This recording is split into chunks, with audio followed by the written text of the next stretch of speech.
예비군, 민방위 훈련장 같은 안보 특강은 가라. 여기 진짜 안보 특강이 있다. 김종대, 정욱식의 진짜 안보.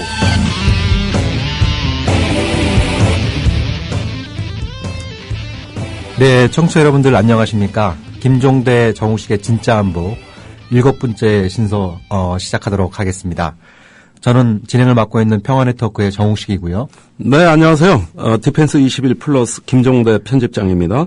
어떻게 편집장님 한 주간 잘 지내셨습니까? 아, 예. 어제 비 왔는데 오늘 마치 세상이 재창조되는 것처럼 아름다워요. 네네. 예, 아주 청명한 날씨. 네. 예, 정 대표가 감기만 안 걸렸으면 더 아름다웠을 거예요. 그러게요. 예. 지난주에도 감기 때문에 좀 고생을 했는데 이번 주에 지금 더 심해져서 중간중간에 좀 청취자 여러분들께서 듣기 거북한 소리가 나오더라도 널리 좀 이해해 주시면 좋겠습니다. 예. 날씨는 참 청명한데 여러 가지 안팎으로 들리는 소식은 좀 여러 가지 우울한 또 답답한 소식들도 많이 있는 것 같습니다. 네.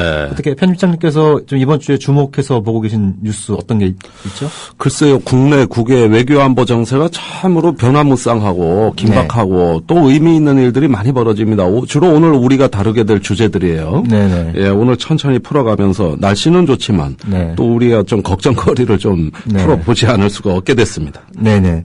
그러면 전하는 말씀 듣고 이재영의 하이파이브 듣고 본격적인 방송 시작하도록 하겠습니다. 학교 폭력 피해 80%는 초등학교 때 시작됩니다. 초등학생 가해자는 3배 이상 늘었습니다. 스마트폰 왕따 문자 6배 이상 늘었습니다. 그런데 놀랍게도 피해 학생의 80%는 부모님께 말하지 않습니다. 이젠 걱정하지 마세요. 미리 다 알려주는 자녀 보호 어플 스마트 보디가드가 있습니다. 자녀의 학교 폭력 문자, 인터넷 고민 검색, 실시간 위치, 유해 컨텐츠를 24시간 감지하여 부모님께 다 알려드립니다. 미리 알면 안심할 수 있습니다. 구글 플레이에서 우리 아이 첫 번째 지킴이 스마트 보디가드를 설치하세요. 지금 옥션과 지마켓에서 스마트 보디가드를 검색하시면 50% 할인된 요금으로 이용하실 수 있습니다. 남성 여러분, 값비싼 옷을 입어도 폼이 안 나고 운동할 시간은 없으시다고요? 늘어진 뱃살과 튀어나온 가슴살 때문에 고민이십니까? 입는 순간 경험하시게 될 서프라이즈! 바디뷰 프리미엄은 고가의 스포츠웨어에 쓰이는 아쿠아엑스 원사를 사용, 최첨단 공법으로 탁월한 보정력과 신축성, 가공할 흡수력을 겸비했습니다. 우와, 정말 신기해요. 늘어진 가슴이 근육처럼 탄탄해지고 올챙이 같았던 뱃살도 몰라보게 들어간대요. 바디뷰 대단합니다. 입는 순간 몸짱이 되는 남자 보정 속옷 바디뷰. 포털 검색창에 바디뷰를 검색해보세요. 구매하실 때 배송 메시지에 진짜 안보라고 적어주시면 고가의 사은품을 드립니다.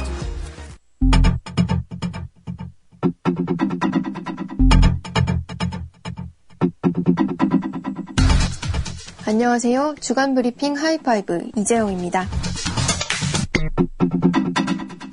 올해 노벨 평화상은 화학무기 금지 기구에게 돌아갔습니다. The winner of the 2013 Nobel Peace Prize, it was just announced, and it is a group, the Organization for the Prohibition of Chemical Weapons. 화학무기 금지 기구는 시리아 화학무기 해체 작업을 주도해온 국제기구인데요. 지난 11일 노르웨이 노벨위원회는 기자회견을 열고 시리아를 비롯한 지역 평화에 기여한 바가 크다며 특히 국제법 적용을 통해 화학무기 사용을 금기하는 데 큰 공을 세웠다고 선정 결과를 발표했습니다. 한편 지난해에 이어 유럽이 기관이 수상한 점과 유력 후보였던 파키스탄의 여성 교육운동가 말랄라 유사프자이가 수상하지 못한 점 때문에 정치적 고려가 작용한 것이 아니냐는 지적도 나오고 있습니다. 지난 3일 일본을 방문한 존 케리 미국 국무장관은 북한이 비핵화를 결심하고 이를 위해 진정성 있는 협상에 나선다면 북한과 불가침 조약을 체결할 준비가 돼 있다고 언급했었는데요. 북한이 이를 거부하고 나섰습니다. 북한 국방위원회 대변인은 지난 12일 조선중앙통신을 통해 발표한 성명에서 미국은 북한에 대한 제재를 철회하고 한반도 내 군사훈련 같은 도발을 중단해야 한다며 불가침 조약을 체결하지 않을 것이라 밝혔습니다. 이것은 우리가 맨몸으로 나앉으면 화친을 하겠다는 미국식 파렴직성과 교활성의 극치이다. 탐욕적인 아시아 태평양 조구시 전략의 일환으로 우리에게 가하고 있는 각양각색의 고리밥살 봉쇄 조치를 처리하는 정책적 결단을 내려야 한다. 우리의 최고 존엄과 체제를 조금이라도 헐뜯는 자들에 대해서는 그가 누구이건 추호도 용서치 않고 단호히 징벌할 것이다. 일각에서는 이러한 북한의 반응에 대해 미 정부의 불만을 표출하면서 대화 재개를 간접적으로 촉구한 것이라 분석하고 있습니다. 국회 국방위원회는 지난 11일 최윤희 합참의장 후보자에 대한 인사청문회를 진행했습니다. 후보자는 이날 모두 발언을 통해 북한은 추가 핵실험을 포함한 다양한 형태의 도발로 국가와 국민의 안위를 위태롭게 하고 있다면서 완벽한 군사 대비 태세를 구축해 적이 감히 도발을 생각하지도 못하게 할 것이라고 밝혔습니다. 한편 생화학 무기에 대한 선제 타격 개념을 묻는 질문에 대해서는 북한이 생화학 무기의 사용 징후를 보이면 핵무기 경우와 마찬가지로 선제 타격하겠다고 언급했는데요. 정부나 군이 생화학 무기 사용 징후에 대해서도 선제 공격을 하겠다고 밝힌 것은 처음입니다. 군 당국이 다층 미사일 방어체계 구축을 위해 종말 단계 중고도 방어체계인 사드, 즉 고고도 지역 방어체계 도입을 검토하는 것으로 알려져 논란이 일고 있습니다. 다층적 방어 수단이 뭐가 있겠느냐 이것을 끊임없이 연구를 할 것입니다. 대응을 할 것입니다. 15일 김민석 국방부 대변인은 우리 군은 북한의 핵과 미사일 위협에 대한 요격 효과를 보다 증진시키기 위해 종말 단계 하층 방어에서도 중첩해서 방어할 수 있도록 가능한 다양한 방안을 면밀히 검토하고 있다고 밝혔습니다. 정말로 요격이 쉽지 않고 실패할 경우에는 우리 국민에게 치명적인 피해를 줄 수도 있기 때문에 중첩해서 방어할 수 있도록 가능한 다양한 방안을 면밀히 검토하고 있습니다. 이러한 움직임에 대해 미국이 최근 전자권 재연기 문제를 지렛대로 사드 구입에 영향력을 행사했을 것이란 관측도 나오고 있는데요. 논란이 계속되자 군 당국은 미국 MD 편입 가능성을 일축하고 나섰습니다. 그러나 사드 구축 검토만으로도 기존 정부의 입장을 사실상 바꾼 것이어서 논란은 지속될 것으로 보입니다. 제주 해군기지가 건설되는 공사장 주변 해역에서 법정보호종인 연산호가 괴사하고 있는 것으로 조사되었습니다. 14일 민주당 장하나 의원은 녹색연합, 제주범도민 대책위원회 강정마을회 등과 함께 제주 해군기지 주변 해역을 수중조사한 결과 멸종위기종인 연산호가 지난해에 견적 괴사하거나 성장을 멈춘 게 많았다며 공사 부유물이 침전돼 있는 곳도 있음이 확인됐다고 밝혔습니다. 한편 다가오는 19일 해군기지 공사가 진행 중인 서귀포시 강정마을에서는 생명평화와 마을 단합을 위한 2013 강정생명평화 한마당이 개최됩니다.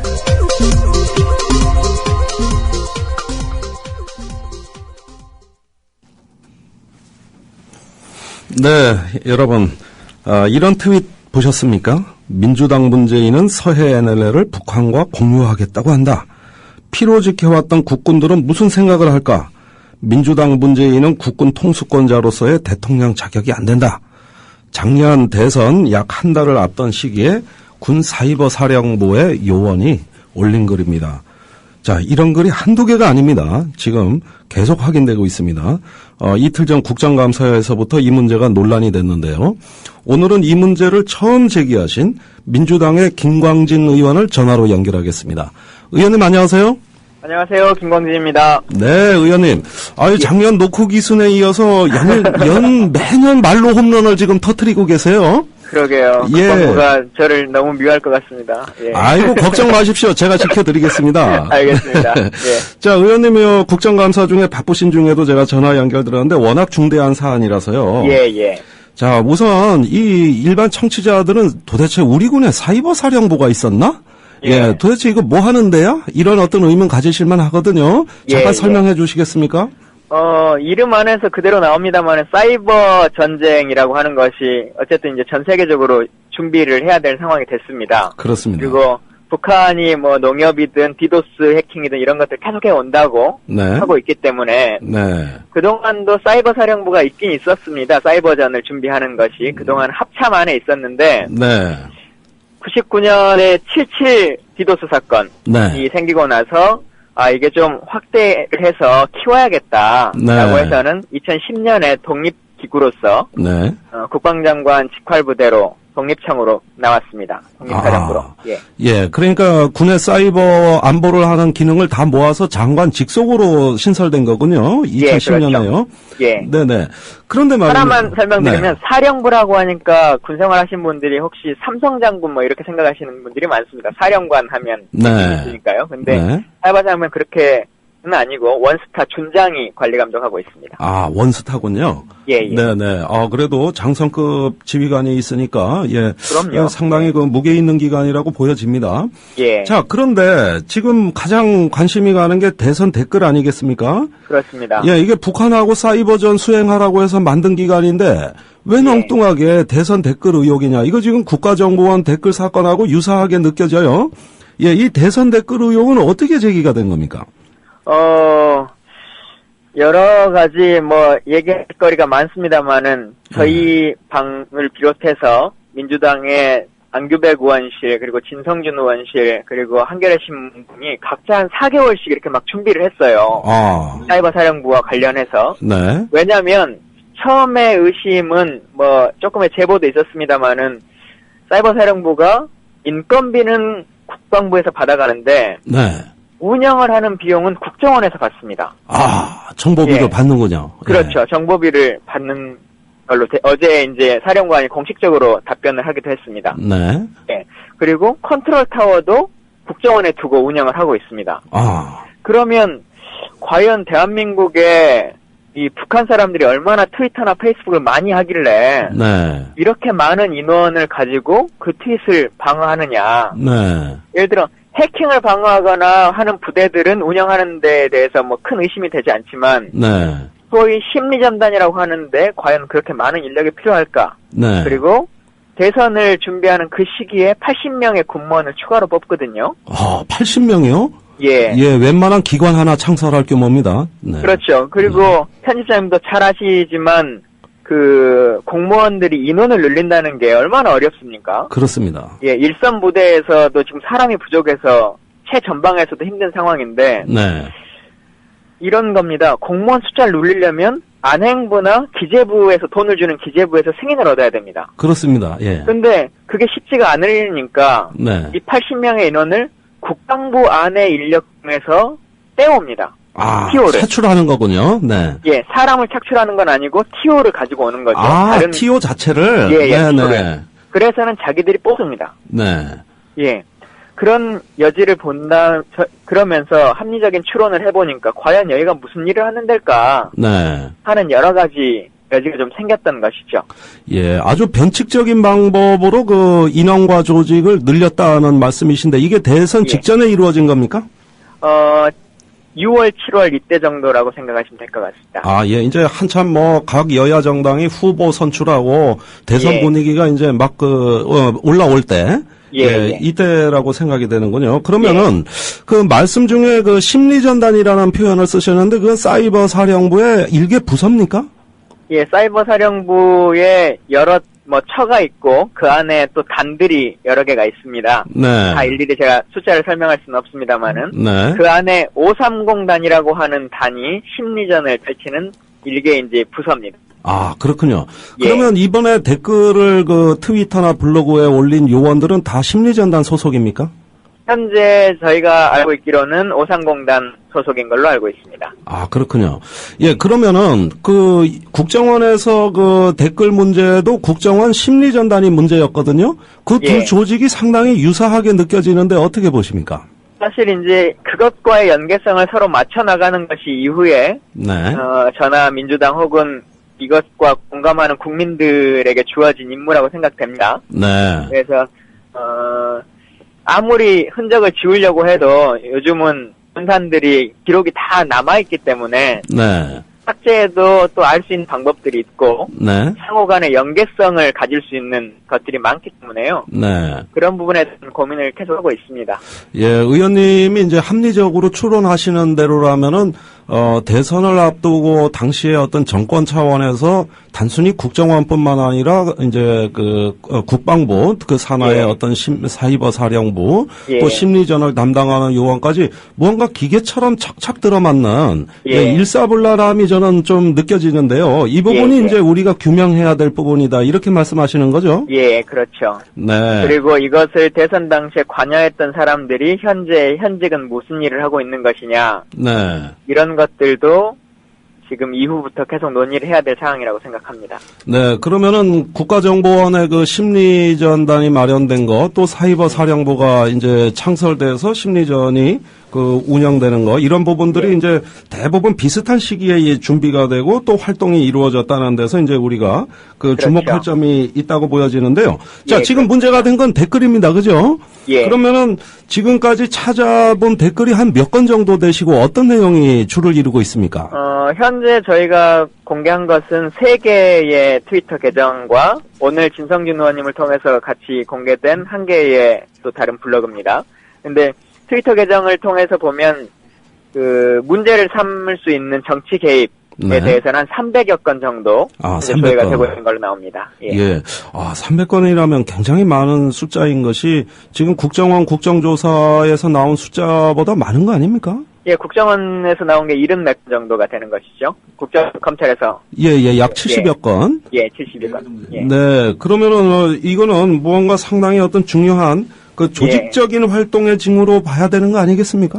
그렇죠. 국정원도 사실은 많은 국민들이 생각하시는 것처럼 70건이든 300건이든 300건 트위터 댓글 달았다고 그게 대선에 무슨 영향을 주냐 이렇게 생각하시는 분들도 계실 것 같은데요. 네. 예. 그것은 한 사람의 계정인 것이고 트위터가 가지고 있는 확장성이나 SNS가 가지고 있는 성향들을 생각해 보신다면 그리고 이 사람들이 말 그대로 일반적인 개인의 계정이 아니라 기계적으로 혹시 봇을 동원했다거나 여러 가지 것을 하게 된다라고 하면 그 확장성은 훨씬 커진다는 것이 지난 국정원 사건 때 여실하게 보여진 거죠. 네. 거기에다가 이제 댓글 내용이 대선 때 아주 민감한 영향을 준 어떤 문재인 후보에 대한 직접 공격이라거나 어떤 서해 NLL 북방 한계선 문제, 또 당시에 이정희 후보의 어떤 행보, 이런 어떤 또 천안함 문제도 나와 있고요. 그렇습니다. 그다음에 이제 여당에 불리한 어떤 진보적 성향의 언론에 대한 비판, 이런 것들은 굉장히 어떤 하나의 이런 SNS 상에서 하나의 여론 조성 의도라고 볼 수 있습니까? 예, 여론 조성의 의도라고 볼 수 있고 또 하나는 심리전단이기 때문에요. 실제로 심리전을 많이 폈다는 모습들을 볼 수 있습니다. 그러니까 이런 거죠. 국정원 사건에서 밝혀진 겁니다. 검찰에서 밝혀진 건데. NLL 문제나 제주 해군기지 얘기를 하려고 하면. 그 전에 독도 문제나. 반일 문제를 먼저 거론합니다. 그래서 사람들의 심리 안에. 자기는 좀 착한 사람이고 우리가 기본적으로 반일 문제나 이런 걸 하면 인식이 잘 갖춰졌다고 그냥 느끼는 게 있으니까요. 그리고 독도 문제나 이런 걸 거론하면서 자연스럽게 바다를 떠올릴 수 있게 합니다. 그리고는 제주 해군기지의 문제를 거론하는 방식이죠. 예. 사실은 제주 해군기지와 독도를 지키자는 전혀 연관성이 없습니다. 근데 그것을 심리적으로 이용하는 것이죠. 말 그대로 심리전 맞네요. 단지 상대가 맞습니다. 북한이 아니라 우리 국민이군요. 예, 맞습니다. 네. 자, 그리고 오늘 조간신문에 이제 이 문제를 국정감사에서 제기하신 이후로 계속 지금 댓글이 삭제되고 있다는 뉴스도 나오고 있어요. 예, 이건 뭡니까? 증거 인멸의 의도라고 봐야 됩니까? 저는 사실은 신문에 공개되면 바로 계정을 삭제하지 않겠느냐 생각했는데 그러지는 않더라고요. 네, 그러면서 자기들 생각에 문제되는 계정을 지우는 방식을 택하고 있는데 그건 저희가 전체 계정에 대한 트윗 내용이나 이 내용을 모를 때는 그게 가능한데 이미 저희가 전체를 다 확보하고 있는데 아마도 일괄로 삭제하면 뭔가 의구심을 받을 것 같으니까 임의로 한두 개씩을 줄이면 워낙 많은 숫자니까 모를 거다 이렇게 생각하는 것 같은데요. 트윗의 통수가 일괄표상으로 나오지 않습니까? 트윗을 해보면. 예, 그래서 좀 과연 이게 사이버 사령부나 혹은 사이버를 전공하는 사람들이 맞느냐 이런 생각도 듭니다. 네. 예. 그러니까 의원님과 사이버 사령부 요원 간의 심리전이 전개되고 있습니다. 네. 그런데 의원님이 한 수 위라는 생각이 들어요. 예, 감사합니다. 예, 그다음에 어제 사이버 사령부에 대한 국정감사가 비공개로 진행됐습니다. 예, 비공개 보고를 받고 공개 질의를 했습니다. 아, 예. 그렇습니까? 그 비공개로 하겠다는 의도는 뭐였습니까? 여기가 뭐 보안부대이기 때문에 비공개로 하겠다라고 했던 것이고요. 처음에는 질의도 이제 비공개로 어쨌든 언론에 공개하고 싶지 않은 이슈가 터졌으니까요. 네. 그런 걸로 했었는데 여야 합의가 이루어지지 않아서 네. 원칙대로 공개하기로 했습니다. 아, 그렇습니까? 예. 그러면은 질의는 다 공개를 했습니다. 네네. 의원님 질의는 이제 공개하시되 그쪽에서 예. 보안을 이유로 자기들의 존재를 좀 드러내길 꺼리는 듯한 느낌을 받는데요. 예. 이 문제가 앞으로 남은 국정감사 일정에서는 어떻게 처리될 계획입니까?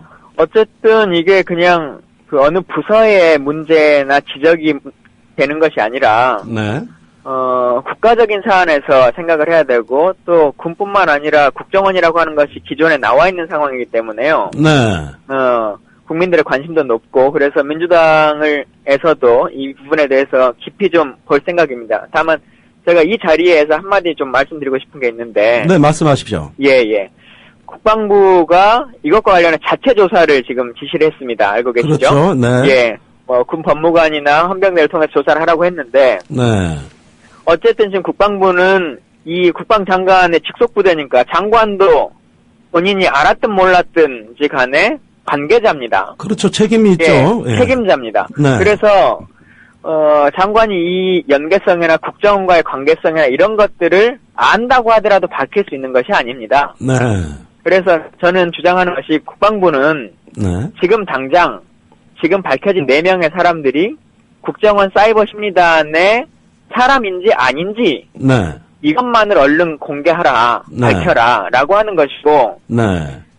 일반적인 국민의 상식으로 생각해 보시면 만약에 북한에서 네. 트위터나 페이스북으로 어떤 공격을 하는 것을 방어하는 게 지금 사이버 사령부의 임무 아니겠습니까? 네. 근데 월요일날 신문에 아이디가 풀로 공개가 됐는데 네.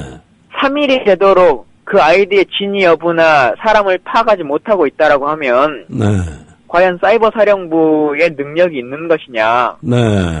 라고 하는 생각을 말씀드리고요. 하여튼 국방부가 빠른 시간 안에 제가 봐서는 이미 알고 있을지도 모르겠다고 생각이 드는데 네. 빠른 시간 안에 이 4명에 대해서 공식적인 입장을 내라. 언론을 통해서 국방부 관계자의 말에 의하면 이런 식으로 여론을 호도하거나 뭐 꼬리 자르기 형식으로 하려고 하지 말고 공식적으로 답변하길 요청합니다. 예, 의원님 한 가지 제가 알려드리자면 어제 국정감사 끝난 이후 심야까지 국방부가 이 문제 대책회의를 했습니다. 예, 알고 있습니다. 예. 그것도 참고하셔야 될 것 같고 예, 국정감사 외에 혹시 뭐 국정원 문제처럼 검찰에 고발한다든가 아니면 국정조사라든가 다른 방안도 생각하시는 게 있는지요? 일단은 저쪽 국방부에서 공식적으로 그 4명의 신상을 네. 확인해줘야 저희가 그 뒤에 법적 문제나 네. 혹은 뭐 특검이나 국정조사나 여러 가지 것들을 고민할 수 있을 것 같습니다. 아, 예. 뭔가 의원님도 앞으로의 그 국방부의 어떤 동향을 보면서 이후에 계속 이 문제를 끌고 가시기엔 공개하실 수 없는 것도 지금 많으신 거죠? 예, 전략상. 예, 각 의원실이 오랜 기간을 준비를 했다는 것만 말씀드리겠습니다. 네네. 아주 그 돋보이는 팀워크, 아주 오랜만에 민주당에 좀 짜임새 있는 모습을 봐서 아주 기뻤습니다. 맨날 네, 이제 감사합니다. 좀 그 반대 것만 봤는데. 예. 예, 의원님 계속 응원하겠습니다. 오늘 예, 말씀 감사합니다. 여기까지 듣겠습니다. 감사합니다. 예, 감사합니다. 네, 의원님 감사합니다. 네. 그게 편집장님 어떻게 들으셨습니까? 좀 여러 가지 주목할 만한 내용들이 많이 있는 것 같은데요. 굉장히 많아요. 그러니까 지금 이 부분은 국방부하고 이게 진짜 심리전이에요. 네, 제가 보기에는 게임이 이제 진행이 되고 있는 건데, 사실 우리는 국가정보원의 어떤 그 움직임을 국정조사를 통해 가지고 많이 봤지 않습니까? 그런데 거의 유사한 어떤 행태가 이제 군에서도 나타났다는 거, 이런 것들은 굉장히 이번 국정감사의 최대 민주당의 수확이 아니냐. 저는 어떤 대열을 잡았다 이렇게 생각이 들고요. 지금 이 문제에 대해서 이제 군도 대책회의를 하고 있습니다만은 제가 이제 민주당에 말씀드릴 것은 이런 어떤 군의 사이버 심리전단의 어떤 비정상적인 활동, 네. 또 이것은 이제 국정원법과 다르게 군인복무 규율의 정치적 중립이 명기가 돼 있고, 또 우리나라 헌법에 군은 정치적 중립을 지킨다고 돼 있기 때문에 이건 아주 헌법적 차원에서 어떤 민주당이 당론을 걸고 규명을 해야 될 중대 사안이라고 생각이 들고요. 어쨌든 민주당의 국방위원 4명의 짜임새 있는 팀플레이는 이걸 아무리 칭찬을 해줘도 제가 아깝지 않은 아주 돋보이는 성과였다고 저는 평가합니다. 예, 아무튼 이렇게 지금 국민들의 어떤 기대가 높기 때문에 이제 시작이지 않겠습니까? 그렇습니다. 또 이제 중요한 부분은 이 국방장관 직할인 사이버사령부가 예산상이나 조직상에서 국정원과 연계돼 있다. 네. 이 부분 관련해서도 좀 계속 좀 파헤쳐야 되는 그런 문제가 아닌가. 그렇죠. 이 부분은 제가 추가 설명을 좀 드려야 될 것 같은데요. 우리 정보기관을 다 합쳐서 정보공동체라고 해요. 네. 이 중에 맏형격이 이제 국가정보원. 그 다음에 이제 군에는 기무사, 그 다음에 정보사령부가 있고, 지금 문제가 된 사이버사령부는 이제 창설이 된 지 약 3년 정도 되는, 새로운 기관입니다. 이러면서 또 검경의 정보 조직들이 있습니다. 이런 것들이 대부분 이렇게 흩어져 있지만, 그래서 마치 제각기 움직이는 것처럼 보이지만은 사실은 국가정보원으로부터 예산을 받습니다. 네. 그러면은 예를 들면, 이런 군 정보기관에서 직원들 월급을 줄 때 말이죠. 50%는 국방 예산으로 주고, 나머지 50%는 국가정보원 예산으로 줍니다. 네. 이렇게 해가지고 미리 국정원에서 받는 정보비만큼을 제하고 주는 경우도 있어요. 그렇게 되면은 이게 왜 중요하냐면은 국가정보원이 자기네 예산으로 정부의 정보기관의 예산을 지원한 어떤 권한으로 이 예산의 집행을 감사할 수가 있는 겁니다. 네. 그러니까 정보기관에 국정원 요원들이 파견돼 가지고 예산을 제대로 썼는지 업무 수행이 적절했는지 이거를 들여다볼 수 있다는 얘기예요. 이게 국정원이 갖고 있는 특권이자 권력입니다. 그렇게 되면은 대부분 이제 어떤 대공 수사 또는 보안 활동을 할 때 정보기관들끼리 협조를 합니다.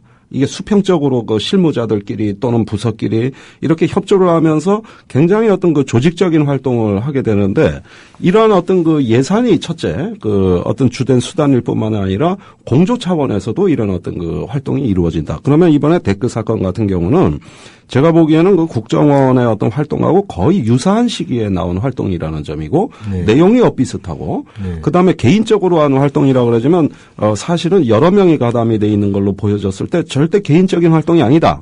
그 다음에 국방부에서는 이건 개인 취향상 이루어진 거라 그러면는데, 그러면은 중이 절에서만 중이고 밖에 나오면 중이 아닙니까? 예. 절에서도 중은 밖에 나와서도 중이에요. 그렇죠. 공직자는 국가기관에서 자기 책상에서 근무할 때도 공직자지만 집에 퇴근해서도 공직자입니다. 그렇죠. 그런데 여러 명이 한꺼번에 이걸 집에 와서 또는 PC방에서 개인적으로 했다. 이렇게 해서 얼렁뚱땅 넘어가려고 하고 있는 거죠. 지금.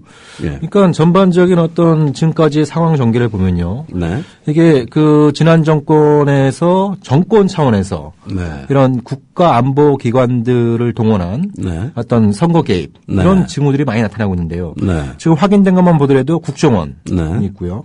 또 경찰이 대선 직전에 네. 국정원 댓글 사건을 좀 어이없게 발표하지 않았습니까? 네. 예. 그리고 또 최근 확인되고 있는 게 보훈처. 네. 예를 들면 보훈처장이 안보 강연을 하면서 네. 우리가 지금까지 이렇게 잘 살 수 있게 된 덕분은 다 박정희 대통령 덕분이다. 네. 여러분 이번 대선에서 누굴 찍어야 할지 잘 아시죠? 예, 보훈처 장관 박 씨예요. 예. 이런 발언을 아주 노골적인 선거 개입 발언을 한다든지 네. 또 보훈처 주관하에 굉장히 보수적인 인사들을 동원해서 네. 공무원들을 상대로 해서 네. 안보 강연을 하면서 노무현 대통령이 NLL 포기 발언한 거 맞다. 네. 이런 또 얘기를 한다든지. 네. 또 보훈처가 있었고 또 지금 확인되는 게 사이버 사령부. 네. 또 사이버 사령부는 예산상이나 활동상으로 또 국정원과 밀접하게 연결되어 있는 가능성이 상당히 높고. 네. 이런 여러 가지 상황들을 보면은 이게 무슨 어떤 특정 기관에 또 특정 기관 내에 몇몇 인사들의 개인 네. 플레이가 아니라 정권 차원에서 네. 수직적으로 이루어질 개연성이 우리가 이렇게 합리적으로 의심해볼 만한 네. 충분한 지금 이제 이 징후들이 발견되고 있다. 있습니다. 있는데, 그런데 지금 사이버 사령부 문제를 우리가 특별하게 보는 이유는 이 군의 어떤 정치 활동이 군 울타리 밖으로 나왔다는 점에서 지금 심각한 거예요. 네. 그런데 군 내부의 일은 일상화되어 있다는 겁니다. 군에서 이명박 정부 들어와가지고 각종 정신교육, 종북교육, 종북 세력의 실체, 그래서 민주당, 정교조, 민주노총에 대한 어떤 이적성 교육, 네. 이런 것들은 아주 상시적으로 이루어진 부분이고, 그 다음에 이제 경연대회를 통해가지고, 예를 들어서 장병들이 학교 다닐 때 나의 정교조 교사 체험기, 네. 자기 교사를 고발하게 시키는 거예요. 자기 스승을. 네. 이런 거라든지 학교에 이제 대학에 진학했을 때 한총련 등 학생운동의 폐해, 이런 걸 발표시키는 건 친구를 고발하라는 거고, 이런 것들을 갖다가 경연대회를 시켜서 우수자한테 포상을 하고 휴가를 보내주고, 이런 것들은 다반사고, 그 다음에 심지어는 이런 교육의 어떤 과정에서 지휘관들이 친구나 엄마한테 전화해라. 야당이 이제 집권하게 되면은 큰일 난단 말이지. 이런 것은 그냥 스스럼 없이 이 부분들이 이제 종북교육의 어떤 실체라는 것인데, 그나마 군 내부에서 자기들끼리 했기 때문에 우리가 쉽게 눈에 안 띄었던 건데, 지금 이 사이버 사령부의 얘기는 뭐냐 하면은 그런 활동이 군 내부에 국한된 것이 아니고, 내부로 고도로 훈련받은 심리전에 정통한 이런 어떤 사람들이 어떤 특별한, 말하자면 어떤 기법을 이미 가지고 어떤 자기가 선량하고 우호적인 시민으로 가장을 해가지고 밖에 나와서 활동을 했다는 뜻이 되는 겁니다. 이건 한술 더 뜬 거예요.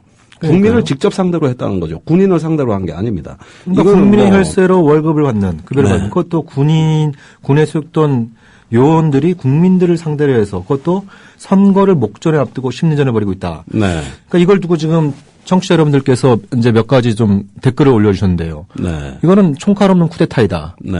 사이버 사령부는 국방부 직할의 PC방이다. 네.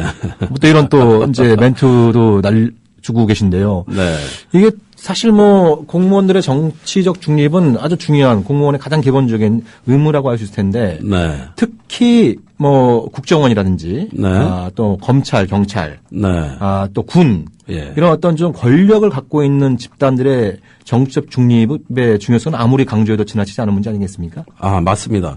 이제 군인의 정치적 중립성이라는 거는 제가 나치를 말씀을 드리겠는데, 어떤 나치 돌격대에서 어떤 시민을 상대로 한 어떤 심리전, 말하자면은 어떤 고도로 조작된 이미지를 가지고 뿌려대는 거죠. 네. 예, 이것이 이제 독일이 본격적으로 어떤 나치가 어떤 침략적 본성을 구축하면서 어떤 파쇼로 가는 어떤 하나의 어떤 결정적인 사건들이에요.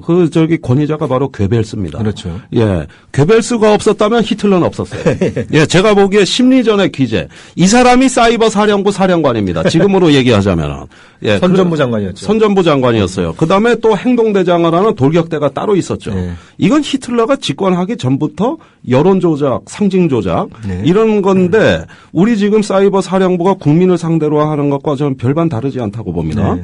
자, 이런 어떤 과정을 통해 가지고 이루어지는 하나의 어떤 군과 또 국가보훈처, 국가정보원 같은 어떤 국가기관들의 어떤 행태라는 것은 우리가 과거 박정희 정권 시절에 공무원한테 노골적으로 선거운동 시킨 거하고는 거의 별반 다르지 않는 수준이라고 저는 생각이 되고, 자, 이것은 뭐냐 하면은 북한이라는 적을 상대로 하는 활동이 아니고 국민을 상대로 하는 내전적 사고방식입니다. 네. 모든 어떤 독재자와 군국주의자는 국민을 상대로 전쟁을 먼저 했습니다. 그렇죠. 그러면서 불만을 외부로 돌리는 그렇죠. 거죠. 그런 면에서 어떤 내전적 사고방식, 우리나라 종북 세력을 군 정신교육 교재에선 370만 명이라고, 또 숫자까지 내놨어요. 예. 자, 그러면 국민의 7%입니다. 우리나라 인구에. 이렇게 국민들이 정직하게 돈 벌어가지고 세금 내고 먹여주고 입혀주고 무기 사줘서 우리를 안전하게 지켜달라고 해서 군대를 만들어가지고 보내놨더니 그 총벌이 군인을 적을 향해서가 아니라 국민을 향해서 네. 돌려? 그 370만 명이라는 게 그러면 우리 적입니까? 그 실체도 불분명하지만은 근거도 불분명하지만은 이런 사고방식은 말하자면 모골이 송연해지는, 예, 우리를 조금 섬뜩하게 만드는 이런 네. 어떤 행태라고 볼 수 있고, 이제 군이 정치 논리에 오염되고 썩어 들어가고 있습니다. 이렇게 돼서 정치 논리에 오염이 되는 군이 과연 나라를 제대로 지킬 수 있겠는가? 예. 이렇게 해서 과연 어떤 우리 국민의 안전을 책임질 수 있는 군대인가? 제가 아주 근원적인 질문을 안 할 수가 없습니다. 그렇죠. 그러니까 우리가 뭐 안보 얘기를 많이 합니다만 안보라는 이름으로 지켜야 될 가장 소중한 그 가치가 역시 민주주의 아니겠습니까? 맞습니다. 근데 군을 비롯한 국가안보기관들의 어떤 선거를 앞둔 그 정치 개입 논란을 보면서요. 네. 근본적으로 드는 의문은 안보라는 이름으로 지켜야 될 민주주의란 가치가. 네. 안보라는 이름으로 훼손되고 있는. 네. 그리고 흔히 이제 그 선거는 민주주의의 꽃이라고 하지 않습니까? 그렇습니다. 그러면 국가안보기관들이 해야 될 일은 그 꽃이 훼손되지 않도록 네. 잘 지키는 게 안보기관, 군을 비롯한 안보기관들의 역할일 텐데요. 네. 오히려 그 꽃을 꺾어버리고 네. 짓밟고 있는 네. 굉장히 좀 이렇게 어처구니 없는 일이 벌어지고 있다. 네. 그게 대단히 좀 안타까운 이런 현실인 것 같습니다. 마침 지금 댓글에도 질문이 올라왔습니다만은 개똥이 아빠께서 이런 질문해 주셨어요. SNS에서 MB 비판한 군인이 징계를 받은 걸로 알고 있는데 이번 사건과 어떤 차이가 있는 건가요? 자, 징계 받은 게 아니죠. 처벌받았습니다. 예, 법원에 공식적으로 기소가 돼가지고, 이 군인, 이 대위 출신이에요. 육사 나온 엘리트 장교인데, MB의 4대강하고 이제 인천공항 민영화를 비판하는 글을 올렸습니다. 네. 예, 즉시 기무사가 사찰을 하고 있다가 잡아가지고, 검찰에서 조사하고, 그런 다음에 군 상관 모욕죄로 처벌을 했습니다. 네. 그래서 이제 군복을 벗습니다. 예, 잘 나가는 전도 유명한 장교가. 그런데, 자, 이런 정치적인 말 한마디에도, 색출되고 이러면서, 거꾸로 야당을 향해서 무더기로 하는 거는 또 위에서 시켜서 한 일입니다. 이게 차이가 있는데 아주 편파적이에요. 그렇죠. 예. 그래서 만약에 퇴근 후에 개인적으로 하는 게 문제가 안 된다면은 이 장교는 왜 처벌을 받았습니까? 똑같은 어떤 그 잣대를 들이대면은 이중 기준 아닙니까? 그렇죠. 예. 그런 점에서 이거는 단순히 어떤 군인의 사생활 문제라고 한다면은 그러면 MB를 비판한 군인도 처벌하지 말았어야죠. 그건 똑같은 논리입니다. 그뿐입니까? 군 장병의 인권유린 실태가 어떻게 자행돼 왔습니까? 불시에 관물대 수색해가지고, 어떤 불법 문서, 금서 발견되면 그것도 기무사 조사. 예, 이러고 또 어떤 휴가 나간 장병이 어디 집회 현장 지나간 거를 우연히 사진을 찍어가지고 사진 체증을 해서 네. 이것도 휴가 복귀 즉시 네. 조사하고. 네. 그런 거라든지 또 이제 입대 장병의 어떤 전력, 즉 학생 때 어떤 행적을 확인해 가지고 군 생활 잘하고 있는 장병을 또 이유 없이 조사. 이런 인권 유린에다가 MB 정부에서는 장병 원래 기본권을 우리가 고양하기 위해서 장병의 인권 보호 강령을 제정하기로 돼 있었습니다. 네. 이건 국방부가 국민한테 약속한 거예요. 그런데 이제 MB 정부 들어와 가지고 없었던 일. 그래서 이제 군 어떤 기본권에 대한 어떤 여러 가지 강령, 제도적 장치 전부 무력화시켰고, 그러면서 오로지 종북 세력 교육, 실체 교육, 경연대회, 여기에 그냥 군의 정신교육의 역량을 다 쏟아붓기 위해서 어떤 대대적으로 어떤 정신교육을 강화했고, 이제는 정신전력원까지 창설한다는 겁니다. 이게 박정희 때 있던 기관입니다. 그리고 이후에 없어졌어요. 삼공학으로 회귀하는 느낌인데요. 예, 그런데, 옛날에 박정희 대통령 때 정신문화연구원 이런 거 만들고 군에다가 정신전력원 이런 거 만들었는데 이번에 박근혜 대통령 딱 집권하니까 국방부에서 냉큼 내놓은 어떤 개혁안이 하나가 정신전력원을 창설하겠다.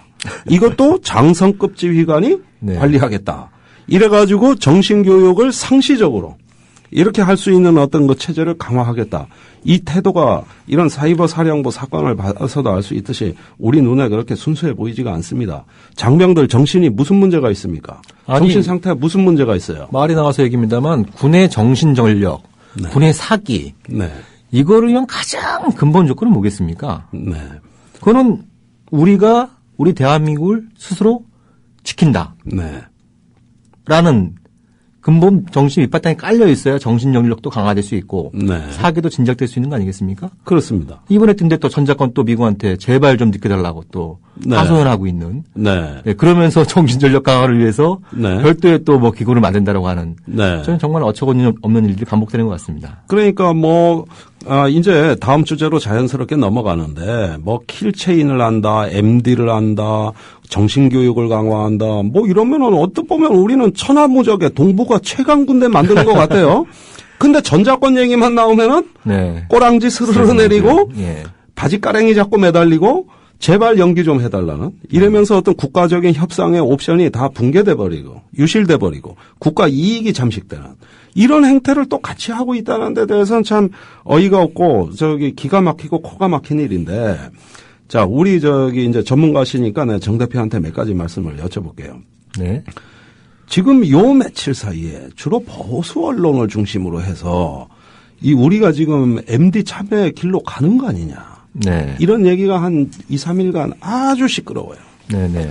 도대체 무슨 얘기들이 나왔는지 한번 좀 소개를 해 주시죠. 그러니까 뭐 좀 복잡하고 어려운 얘기가 될 수 있겠습니다만 최대한 쉽게 말씀을 드리면요. 지금까지 정부나 군 당국이 해왔던 얘기는 한국형 MD는 하층 방어. 그러면 하층 방어라 하면 고도 30km 미만. 네. 예. 그거를 위한 것이기 때문에 그 이상에 해당하는 상층 방어는 주로 미국 MD이기 때문에 네. 한국형 MD는 미국 MD와 무관하다. 네. 이게 이제 지금까지 쭉 해왔던 설명인데요. 네.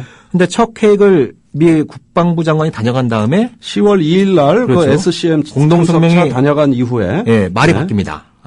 일단 네. 국방부 장관이 하층 방어뿐만 아니라 상층 방어체까지 포함한 다층 방어 체계를 검토하고 있다. 그 부분이 바로 여태까지 네. 했던 말하고 달라진 대목이죠. 그렇죠. 그게 이제 중요한 부분이고. 부분이고. 달라진 대목이죠. 네. 그리고 엊그저께 김민석 국방부 대변인이 뭐라고 했냐면 고도 100km까지가 하층이다. 아니, 그 전까지 30km가 아니고? 그 30km로 계속 얘기해왔다가 갑자기 70km가 확 늘어났습니다. 네. 이게 무슨 요격고도가 고무줄도 아니고 그것도 뭐 몇 킬로도 아니고 70km가 확 늘어났거든요? 갑자기 우주로 갔네? 그러니까요. 네. 그래서 제가 미국 문서를 찾아봤습니다. 근데 펜타곤의 미국 국방부에서 나온 문서는 네. 40km까지를 적어도 하층 방어로 보고 있습니다. 네. 그래서 40km부터 그 이상은 이제 중간 단계. 네. 예. 그리고 이제 우주 넘어가면 네. 고고도. 네. 이렇게 이제 보고 있기 때문에. 네. 그 김민석 대변인이 얘기한 건 가장 기본적인 사실관계도 맞지 않다. 네. 그러니까 이제 뭐 진보적인 언론뿐만 아니라 보수적인 언론들까지 네. 저게 전자권 재연기하고 MD하고 빅딜한 게 아니라면 이거 도대체 설명이 안 되는 거 아니냐. 왜 갑자기 말이 바뀌나 이거예요. 말도 네. 바뀌고 네. 해군은 이지스함에 SM3 달아야 된다고 막 난리치고 있고. 자, SM3는 뭡니까? 그거가 스탠다드 미사일이죠. 그렇죠. 예. 이제 이지스함에 장착되는 이른바 MD형 요격 미사일입니다. 네, 지금 네, 한국 MD요. 이지스함에는 SM2 예. 계열의 미사일이 장착되어 있는데 이거는 주로 이제 항공기나 네. 순항 미사일 그러니까 속도가 네. 느려가지고 네. 요격하기 쉬운 이런 방어고 주로 항공기 요격용. 그렇죠. 네. 네. 근데 SM3는 이걸 갖다 직격탄 방식으로 바꿔서 이제 주로 탄도 미사일을 잡기 위한 이런 거죠. 네. 그래서 이제 해군은 SM3를 도입해서 이지스함에 장착해야 된다. 이렇게 네. 이제 며칠 동안 계속 얘기를 했습니다. 예. 근데 SM3는 한국 방어는 아무 관계가 없습니다. 네. 예를 들면 수도권으로 날아오는 탄도미사일을 요격하려면 서해나 네. 동해에 배치해야 되지 않습니까? 그러겠죠. 지난주에도 잠깐 말씀드렸습니다만 그러면 측면에서 요격을 시도해야 되는데 네. 예. 그러면 정면에서도 요격을 시도해도 잘 안 맞는 게 MD인데 네. 측면에서 요격을 시도하면 더더욱더 안 맞는 것이죠. 예. 그러니까 공군이 바로 이거에 대해서 언론 플레이에 들어갑니다. 네. SM3는 한국 방어에 별 필요가 없고 이건 네. 오히려 일본 본토나 오키나와, 괌 네. 이거 방어용이기 때문에 네. SM3를 도입하면은 이제 미국 MD로 바로 가는 거다. 네. 그래서 안 된다. 네. 그래서 공군이 하는 얘기는 대신 사드라고 불리는. 이거는 이제 패트리어트 시스템보다 요격고도가 훨씬 높아서 네. 요격고도가 40km에서 최대 150km까지 달합니다. 네. 이거는 이제 함정이 아니라 지상에 배치되는 네. 이런 어떤 그 MD 시스템인데 네. 이거를 도입하면은 미국 MD에 편입되지 않으면서도 네. 한국형 MD를 강화할 수 있다. 네. 이렇게 얘기가 나오는데 네. 문제는 뭐냐면 그렇게 할 경우에 요격고도가 높기 때문에 네. 이른바 이제 광역 방어, 그러니까 요격 범위가 넓어지기 때문에 일본 일부까지 포함할 수 있다는 부분이 있고요. 네. 더 중요한 거는 이 사드 시스템에 딸려오는 레이더가 이제 X밴드 레이더입니다. 지상 배치 네. X밴드 레이더인데 네. 이 레이더의 탐지 범위가 최대 2,000km까지 달합니다. 네. 그러니까 대한민국 영토 어디에 갖다 놔도 네. 북한뿐만 아니라 뭡니까? 네. 중국의 상당 부분, 네. 러시아 일부까지 그 미사일 움직이를 아주 탐지할 수 있는 이런 이제 이런 시스템인데 네. 지금 한미 간에 합의된 게 뭡니까? 정보 자산의 공유. 지휘 통제 체계의 상호 운용성. 네. 그럼 쉽게 말씀드리면 예를 들면 중국의 미사일이 일본을 향해 날아가는 게 한국의 한국의 사들인 X밴드 레이더에 포착이 되면 네. 그 정보를 미국이나 일본 해상자에게 전달할 수 있다는 겁니다. 공유하는 거죠. 그렇죠. 네. 네. 그걸 공유하게 돼 있습니다. 네. 공유하게 되어 있고. 네. 그래서 중국은 오랫동안 만약에 한국이 X밴드 레이더를 미국에 배치를 허용하거나 네. 아니면 한국의 독자들을 들여오는 것 자체를 갖다가 한중 관계에 마지노선을 간주하겠다. 이렇게 이제 경고를 해온 거죠. 예. 그런 얘기들이 또 나오니까 네. 그런 얘기들이 이렇게 나오니까 지금 이제 국방부에서 난리가 난 거죠. 예. 해군 얘기 쭉 듣다가 그 얘기를 갖다가 언론에 얘기했는데 이 언론이라는 또 전문가들이 지적하는 건 그건 한국 방어하고 아무 관계 없다. 네. 그럼 미국 M대로 바로 가는 거다. 그러니까 이제 SM3를 죽이는 분위기였어요. 네. 대신 사드를 띄우는데 사드를 띄우다 보니까 또 이런 문제, 방금 전에 말씀드렸던 이런 문제가 있으니까 네. 이것까지 일단 덮어놔야겠다. 네. 그래서 이제 저희가 방송하기 바로 직전에 언론 보도를 확인해 보니까 김관진 국방장관이 예정이 없던 기자간담회를 자청해서 네. 현 단계에서는 SM3나 사드를 도입할 계획이 없다. 이랬다 저랬다 아주 혼란스러워요. 아주 혼란스럽습니다. 자, 그러면 종합적인 정리를 해봅시다. 우선은 이 미사일 방어망에 참여하기를 강력하게 한국 정부에 미국이 압박하고 있는 거 아닙니까? 그죠? 네. 그러다는데 우리 입장에서는 지금 중국과의 관계 때문에 선뜻 이 MD에 참여한다는 얘기를 대놓고 못 해왔단 말이에요. 그렇습니다. 그래서 하층 방어는 이건 미국의 MD가 아니라 한국형 MD라고 둘러대 왔던 거죠. 그렇죠. 그러면서 무기 체계 그 도입도 일부에 제한해서 예를 들자면 패트리어트 미사일 정도로 이제 그 미사일 방어 정도 하고 이건 낮은 고도에서 하니까 뭐 MD 이런 거 아니다. 뭐 이런 정도로 버텨왔는데 네. 이번 주에 나온 뉴스들 이런 것들 뭐 사드, SM3, 뭐 X밴드 레이더 지금 이런 얘기들은 우리가 미사일 방어의 아주 핵심 중에 핵심 무기 체계예요. 네. 이런 게 도입된다는 얘기가 나오고 육군 얘기가 다르고 해군 얘기, 공군 얘기가 다 다르고 네. 그다음에 국방장관이 알듯 모를 듯 다층 방어라는 이런 얘기를 했다는 것은 무언가 어떤 미국이 구상하고 있는 미사일 방어 구상에 우리가 심하게 압박을 받고 흔들리고 있는 뭔가 지금 기로에 놓여 있는 거 아니냐. 네. 이런 점에서 지금 언론이 초미의 관심을 보이고 있는 거거든요. 그렇죠. 그러니까 이 박근혜 정부 초기에 전자권 재연기에 그저 매달리고 애걸복걸하는 우리 입장이 취약한 상황에서 미국의 압력이 조금 더 이렇게 관철될 수 있는 어떤 그 여건이 형성된 거 아니냐. 그러니까 이제 두 가지 문제를 지적할 수 있을 텐데요. 하나는 어찌됐든 MD라고 하는 게 뭐 방어형 무기로 알려져 있습니다만 어찌됐든 북한의 핵과 미사일 위협이 증대되면 저걸 막아야 된다라고 하는 또 이제 정서적인 움직임들이 커지지 않겠습니까? 그렇습니다. 예. 그래서 북한의 핵과 미사일 위협이 커지는 걸 방지할 수 있는, 그걸 예방할 수 있는 검증된 최선의 방법은 대화와 협상이지 않습니까? 네. 그에 대해서도 평가는 다양합니다만 아무튼 지난 20년간의 북핵 협상 역사를 돌이켜 보면 우리가 대화하고 협상할 때 그나마 북핵 문제 해결의 실마리를 찾거나 그것이 더 늘어나는 거를 억제해온 이런 측면들이 있었는데 근데 안타깝게도 박근혜 정부가 육제회담이나 북미 대화에 상당히 부정적인 태도를 보이고 있는 거죠. 그것은 미국의 MD파들한테 강력한 명분을 주는 겁니다. 그렇죠? 그런 게 이제 한 축의 문제이고 또 하나의 축은 지금 편집장님께서 말씀하신 것처럼 전 장관 제발 좀 늦게 달라. 그럼 외교는 공짜가 없는 거 아닙니까? 없죠. 네? 그럼 미국은 당연히 그래 천천히 줄 테니까 그럼 너희들은 우리한테 뭘 줄래? 네. 그럼 미국이 뭐 여러 가지 F-35 판매하는 문제나 방위비 분담금 늘리는 문제도 있습니다만 한국이 MD 체제에 적극 참여한다라고 하는 건 미국의 동아시아 전략의 아주 핵심적인 부분이거든요. 그건 단순히 뭐 MD 시스템을 팔아서 돈을 벌어들이고 뭐 이런 차원의 문제를 떠나서 지금 미국의 아시아로의 귀환을 선언한 미국의 핵심 구상이 MD를 고리로 삼아서 한미일 삼각동맹 시계를 구축하겠다는 거 아니겠습니까? 군사 일체화. 그렇죠. MD라는 거는 한미일 3국의 그 미사일 방어 시스템은 통합적으로 운영된다는 그 맥락에서 지금 움직이고 있는 거죠. 그렇죠. 그래서 그 지금 최근에 미국 군부에서 나오는 표현이 이제 합동 통합 미사일 방어 체제입니다. 그러니까 조인트 인테그레이티드 미슬 디펜스 시스템이라는 표현을 최근에 새로 만들었어요. 그래서 조인트라고 하는 의미는 한미일 3자. 인테그레이티드라고 하면은 시스템의 통합. 이런 것들을 지금 얘기하고 있고 얼마 전에 왔던 그 템프시 합참 의장이 한국도 이제 여기에 참여될 때가 됐다. 공개적으로 언급을 한 바가 있죠. 그래서 북핵 협상에 계속 부정적인 태도를 보이고 또 전작권 환수는 계속 늦추고 이러면서 미국한테 두 가지 강력한 면물을 주는 게 그러려면 한국이 좀 더 그 주한미군이 주도하고 주일미군이 주도하고 있는 이 지역에서 MD에 적극적으로 참여해야 되는 거 아니냐.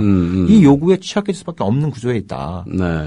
만약 그렇게 했을 경우에는 또 박근혜 정부가 나름대로 또 이제 이명박 정부 때 훼손된 네. 한중 관계를 좀 복원시켜 보려고 노력하고 있지 않습니까? 네. 그래서 여러 가지 패션 외교도 좀 선보이고 네.